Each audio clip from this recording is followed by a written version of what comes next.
Hey y'all, what's up? This is Jesse Both, aka J-Bone, and we're here to play hole number 9 of the Milano course. This is a par 5, and this is a revamped hole for this course. They have made some changes to this hole. It used to be a par 5 that you just basically had to take your par. This was like, they called it the Beast, the par 6. They did make some changes. You used to have to lay up short on that first fairway, but now you will play it to the right side and skip it over. You can do it with an extra mile 4, an extra mile 5, and up. You might possibly have to use a power ball, and you could possibly maybe do it with a big topper as well, and make use of all that top spin.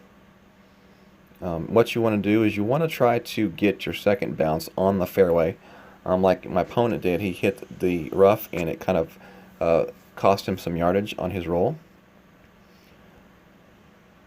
We're just going to stay with the marlin ball to kind of offset some of the power that this club has.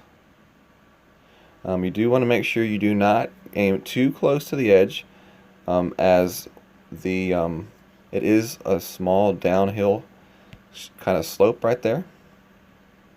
So you can find yourself overshooting and going into that bunker or that rough, and something you definitely do not want to do. And basically what you do on your drive will predict what you're going to do on your second shot. My opponent, he was short on his drive because he hit the rough, so he will have to lay up his second shot kind of up in that little left cubby hole is where he wants to be, that little left elbow kind of thing. If you had hit a better drive, he would have been able to jump over that rough. And no matter what you do, you will be able to go for the green on your third shot, whether or not you lay up here or you try to go over that rough. You do want to make sure you don't go in the rough, so if you don't think you can make it, then don't try to make it. Just set yourself up in a position on the fairway you have a decent shot at the green, and he will be able to make that shot to the green. He will still need to use his wood club.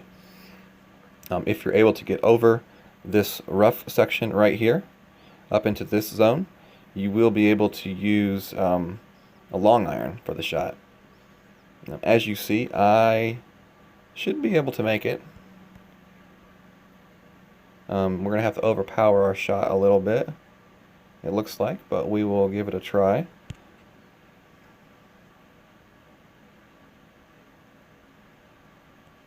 And we hit that one perfect. I did not completely overpower it, so hopefully we have enough juice to get over, and we do. Okay.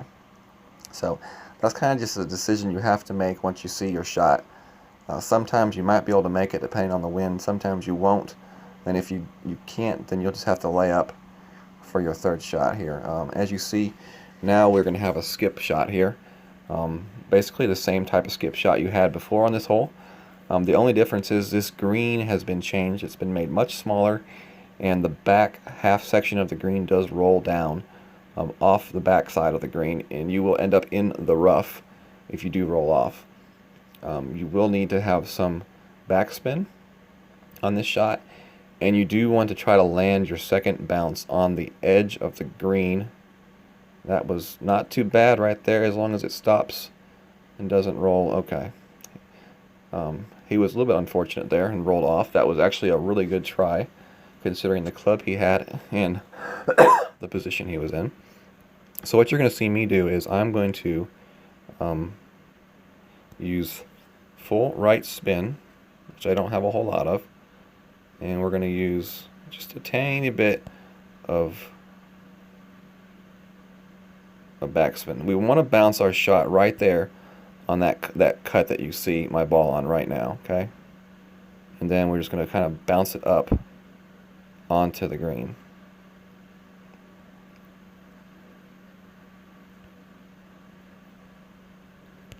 So let's see if we can get it here. And we do hit it great, but I think we'll be okay.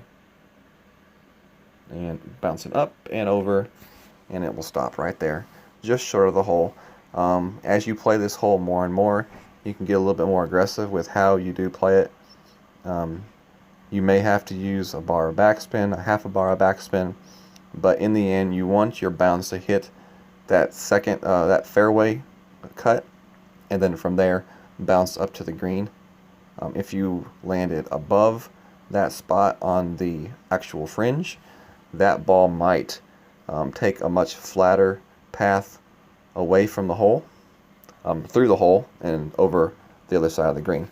So hopefully y'all learned a little bit. That is hole number 9 of the Milano, and that is the new updated par 5.